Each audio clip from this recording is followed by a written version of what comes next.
La cobertura y la eficiencia en la educación superior. México cuenta con una cobertura de educación superior para jóvenes de 18 a 24 años de aproximadamente 30%. Nuestro porcentaje está por debajo de otros países de América Latina, como Venezuela, que cuenta con el 44%, y Argentina con más del 60%.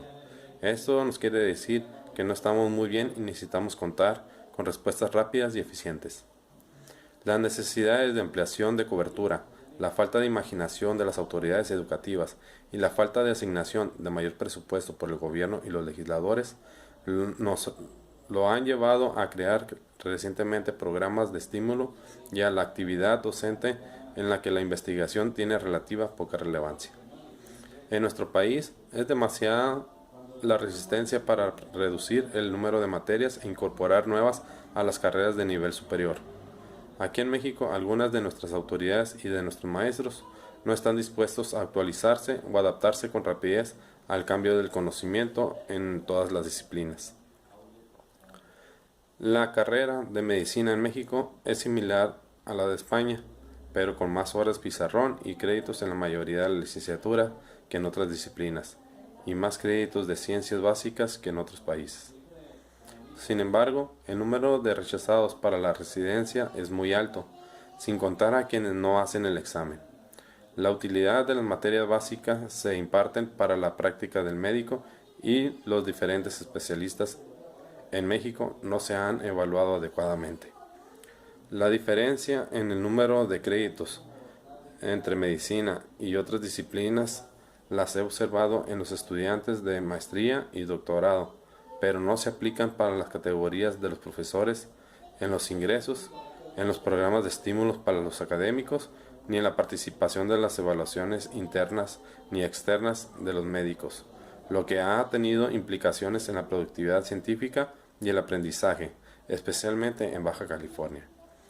Para que México aumente la cobertura de calidad de manera eficiente y se requiere, por lo menos, la reducción de horas pizarrón, los créditos en las licenciaturas y el número de años de estudio. También troncos comunes más amplios, las clases en teoría con más de 100 alumnos y aprendizaje basado en evidencias mediante recursos humanos que hagan investigación de alta calidad. Estas serían medidas consistentes que se llevarían a la par con los cambios que requiere el país en un mundo donde el conocimiento cambia sin precedentes.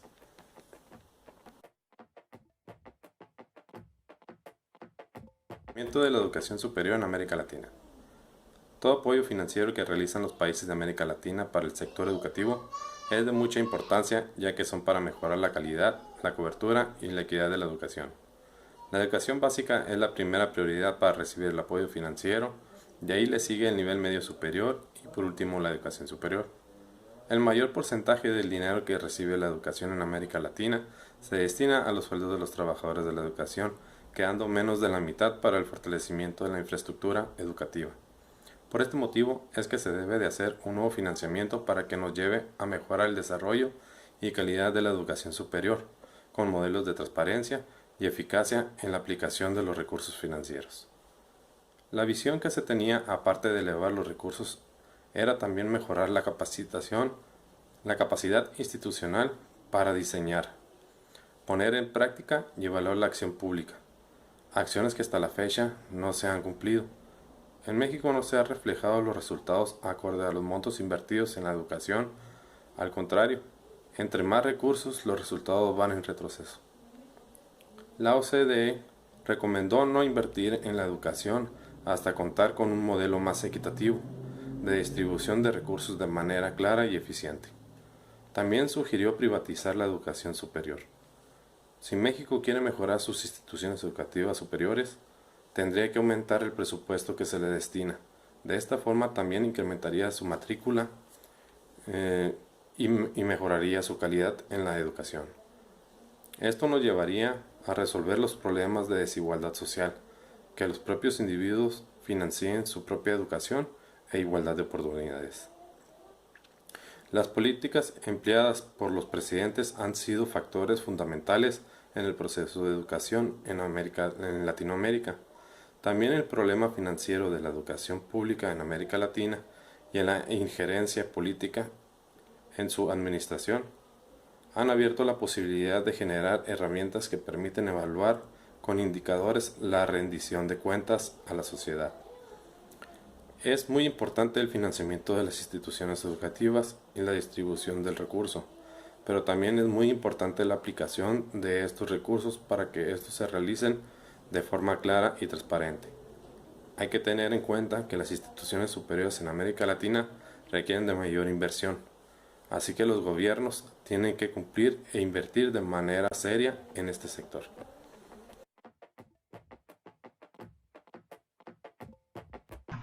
Bueno, yo les voy a hablar de 10 puntos para entender el gasto educativo en México.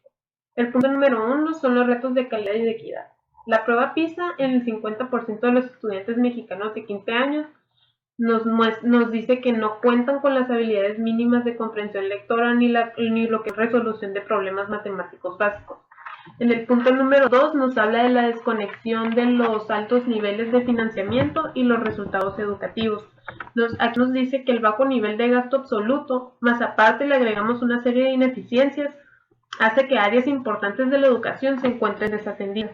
En base a lo que es este punto, nos hace pensar que hay razones importantes de ineficiencias en el gasto educativo, que de ahí se desglosa lo que es el punto número 3, que es la mayor parte del gasto educativo se destina a gasto corriente, principalmente al pago de servicios personales. ¿Qué quiere decir esto? Que se disponen pocos recursos para atender aspectos no salariales y lo demás se divide en lo que son sueldos y salarios. Nos menciona que 8 de cada 10 pesos gastados en el sector educativo se utiliza para sueldos y salarios de los maestros. El punto número 4. La actual estructura del gasto educativo plantea insuficiencias para financiar estructura, equipamiento, operación y mantenimiento de escuelas. Aquí el Instituto Nacional para la Evaluación de la Educación nos menciona que una cuarta parte de las escuelas en México tienen problemas de mantenimiento y observación de instalaciones.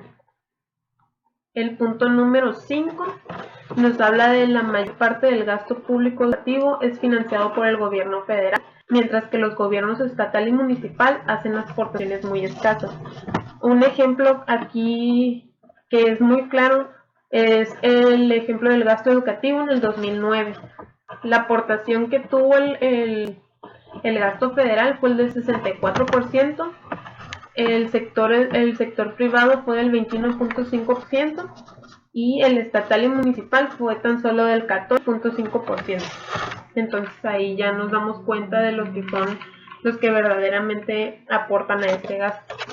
En el punto número 6, no hay una redistribución clara de funciones entre órdenes de gobierno en materia de gestión y uso de los recursos. ¿Qué quiere decir esto? Que no existen responsabilidades claras de los estados ni de los municipios sobre el gasto educativo. Y que tampoco hay criterios, indicadores o normas que regulen ese ejercicio para que los recursos sean eficientes y se tenga mejor calidad en la educación. El punto número 7 nos habla del uso de los recursos educativos. No está orientado a resultados y no se cuenta con los indicadores más básicos para valorar el efecto del gasto. Aquí hay 3 puntos que son importantes para mencionar. No hay información a nivel escuela para calcular el gasto real de su operación.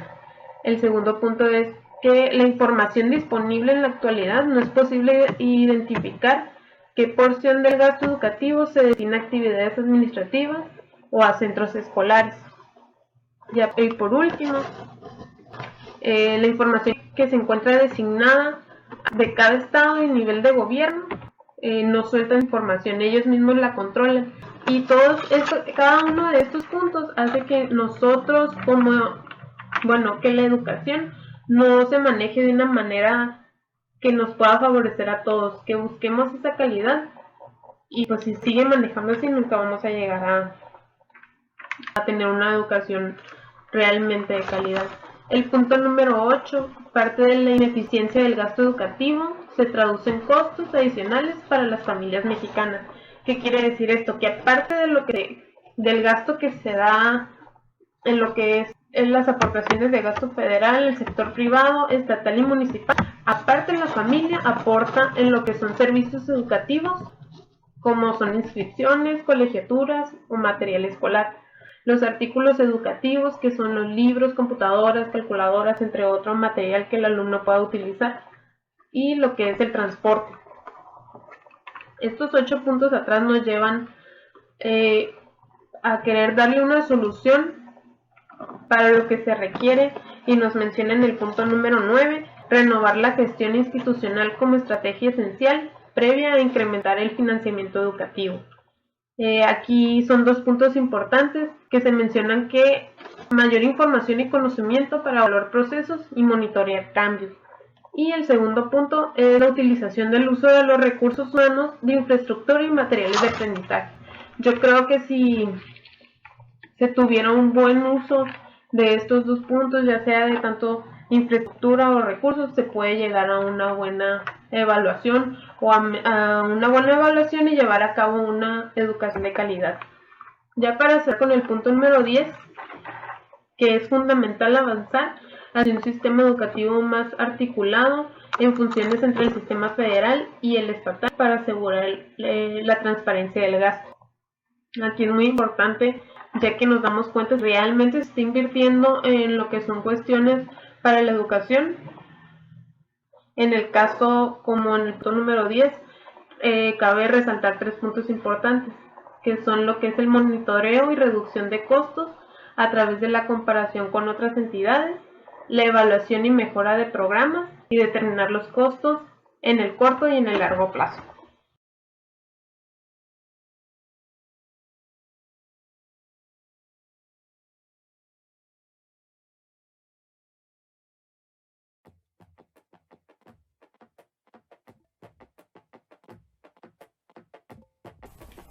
Hola, el día de hoy yo les voy a hablar sobre México y los retos que este tiene en el sistema educativo, hablando del Plan 2012-2018. En México el PIB es aproximadamente de un 5.3%, mientras que el gasto público total es de un 20.3%, sí es una gran diferencia. Las inversiones de la educación básica en México es de un 14.7%, mientras que la educación media superior aumenta hasta un 24.5%. Pero lo que es increíble es cómo aumenta la educación superior hasta un 55.7% de la inversión. Los factores que generan presiones importantes sobre el gasto educativo vienen siendo la demanda de crecimiento por espacios en la educación media superior, que viene siendo la infraestructura, y es todo eso. La demanda por mejorar la calidad educativa y por impulsar la equidad en todos los niveles, así como las propuestas de transformar lo que es el 50% de la escuela básica pública a una escuela de tiempo completo. El financiamiento educativo en 2012-2018, los fondos de esta son recabados por la Federación y por los estados, y los recursos adicionales otorgados a algún nivel en específico no dependen nada más de lo que un nivel gaste. Por ejemplo, si la educación básica o la educación media superior gastan mucho, necesitan más recursos, no depende de cuánto gasten ellos para que se les otorgue más financiamiento, no.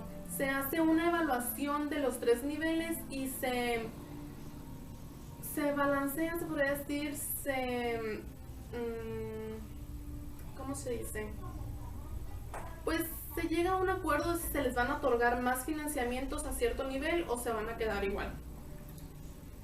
Con los financiamientos otorgados a todos los niveles educativos, la matrícula en cada uno de ellos aumenta, pero es en la educación superior, que crece a un ritmo similar a lo de los últimos 10 años, mientras que los costos unitarios crecen hasta un 4% real al año, como reflejo de las políticas en curso. Las implicaciones sobre el crecimiento del gasto educativo estatal. El crecimiento inercial es de un 4%, lo que es el crecimiento de las obligaciones de las escuelas medias superiores crece a un 5.9%. El impulso a la calidad y a la equidad es de un 1.9%, no es casi nada. Y las escuelas de tiempo completo se han convertido, las escuelas básicas a tiempo completo, en un 8.6% hasta la fecha. Las estimaciones de gastos, las entidades federativas tienen razones o criterios bajo su control y otras que están fuera de sus manos, o sea, no las pueden controlar nada más lo que es la federación. Y 4 de los 5 estados donde hay donde crece más el gasto son de muy alta marginación. Y pues por mi parte es todo, espero hayan comprendido.